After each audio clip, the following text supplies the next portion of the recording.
So to make your own boom for agricultural spraying or water spraying, you need 3 magnets with hooks on the end, like that. You need 3 1/2-inch slip tees with threaded 1/2-inch female fitting.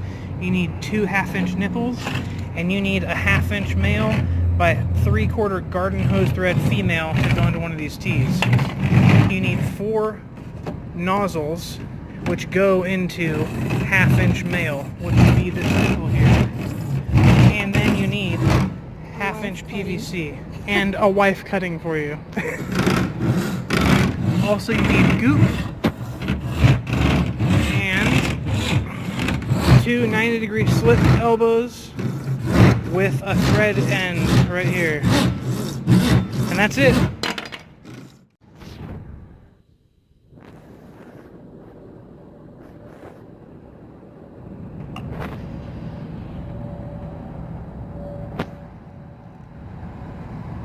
Quarter turn to make sure it gets all. Alright, there you go. Oh, yay. Got it all over my hands. Cool. Okay. Now a tee.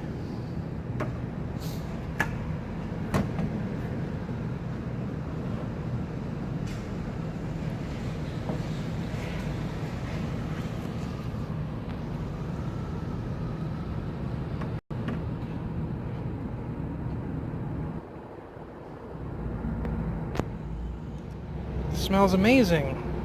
Oh yeah, yum.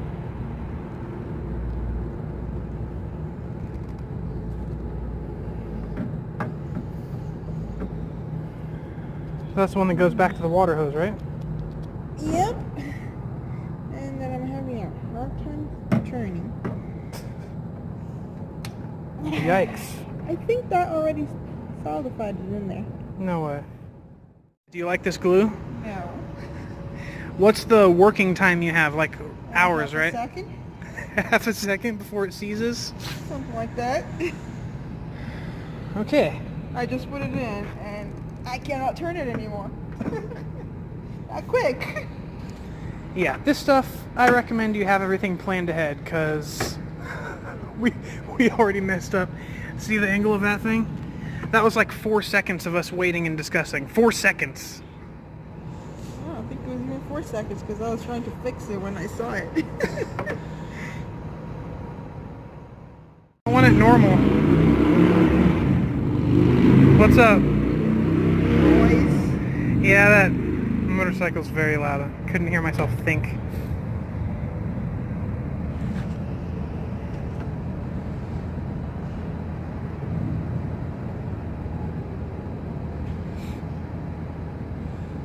Quick, oh my god. That was 3.5 seconds, Bianca. It was already hard to turn, that little bit.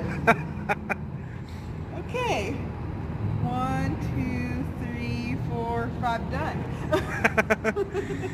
Alright, hang on, wait, let's put all the fittings in. I want to see it working.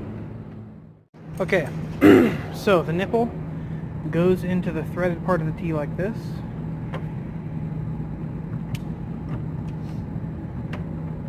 Well, you know, and then this nozzle goes on top of that.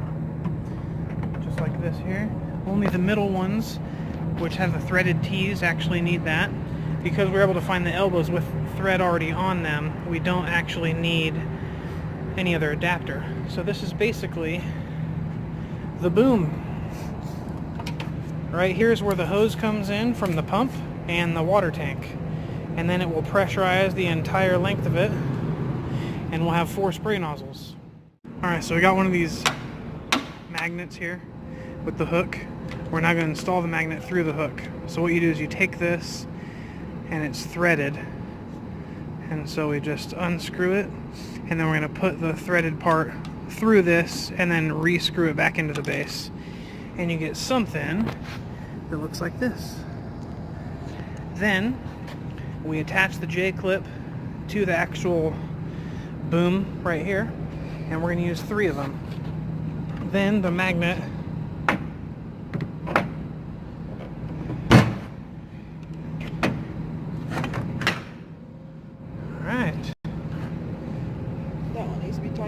Okay.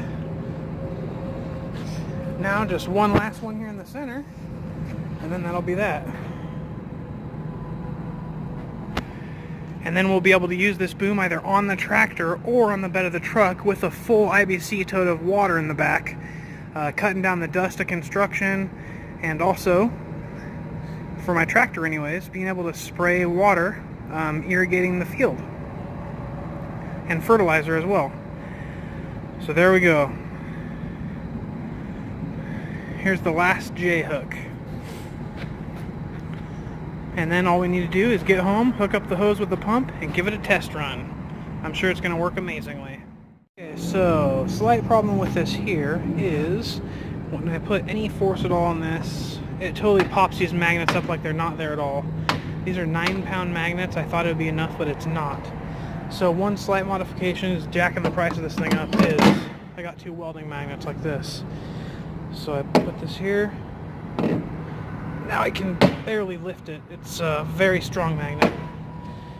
And if I put it on this ridge right here, where it's all metal, look, there's even a gap there and it's that strong. So if I put this on all metal right here, it's going to be very strong.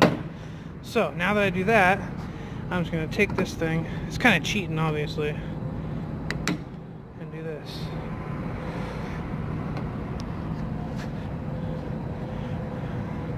That ain't going anywhere. Alright.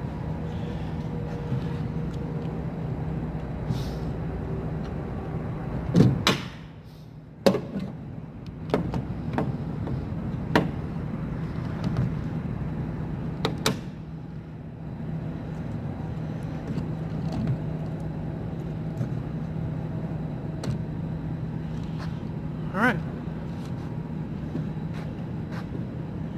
That's that.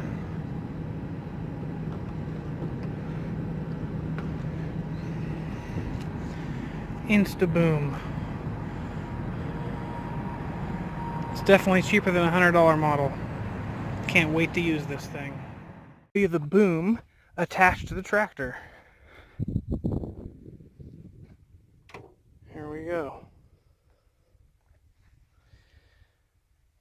Definitely in a different configuration than on the back of the truck.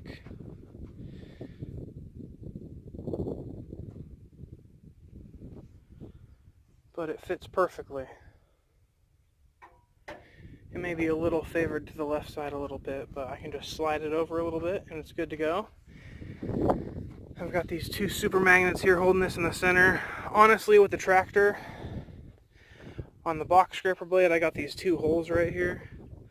I can just forego all the magnets and just get some zip ties here and just attach it, or some twine or whatever, rope, and it'll be just fine without the need for any of these magnets. So if you're just getting it or trying to make this for a tractor, like with an attachment, or an implement rather, and you have a place to attach it, you don't even need any of the fancy magnets or anything. You can just use this by itself and attach it any way you see fit. So I have a 3/4 hose, just a garden hose, going down underneath here, up through this pivot joint, behind here, and feeding out of the pump here. I don't know if you can see it, but that's the flow arrow right there. It's really hard to see right now, especially with this annoying focus. There we go. So the water's going this direction, and this is a 5 gallon per minute pump at 45 psi, which is, I would say, is like normal house pressure, maybe a little low. I have an inline filter, like a mesh filter here. There's like 10 bucks, I think, and just some adapters to adapt from fine pipe thread to garden hose thread, which is what this pump uses. Now here, I actually need to get a bigger size probably, because this is increasing from 3/8 to garden hose, which ain't going to work out in my favor pressure-wise or water availability-wise. But I have it routed through and up to my bucket, where I have this 65 gallon ag sprayer tank.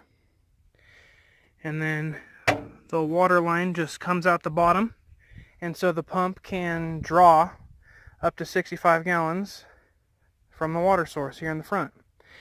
And I got it strapped here through these built-in strap points to the bucket, just because I don't want it dropping or moving anywhere, and especially bouncing around, because it's going to bounce me around. It's really heavy. 65 gallon times 8 pounds when you start.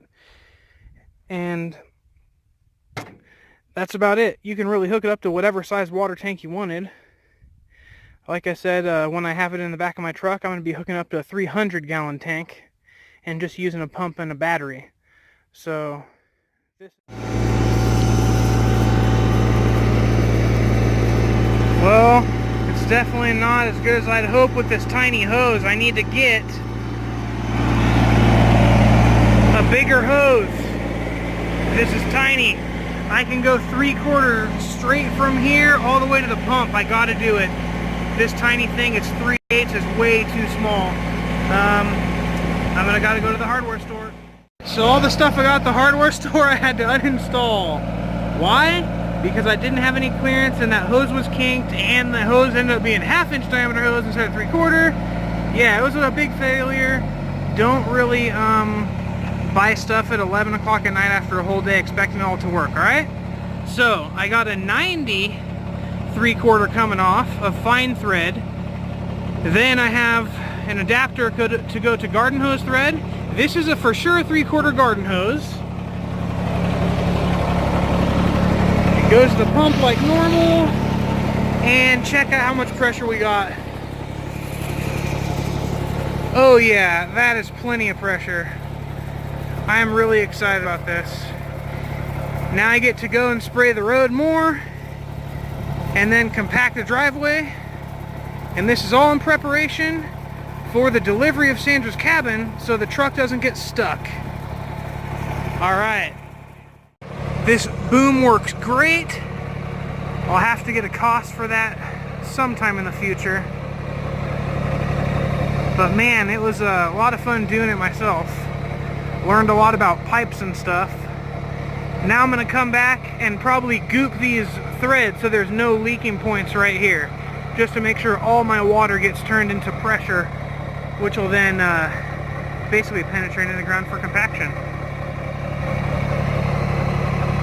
Love it when a project actually works out. After many errors, but still, it wasn't that long, just a day delay or so. Figured out all the parts, and it's good to go. Oh no, you got it wet.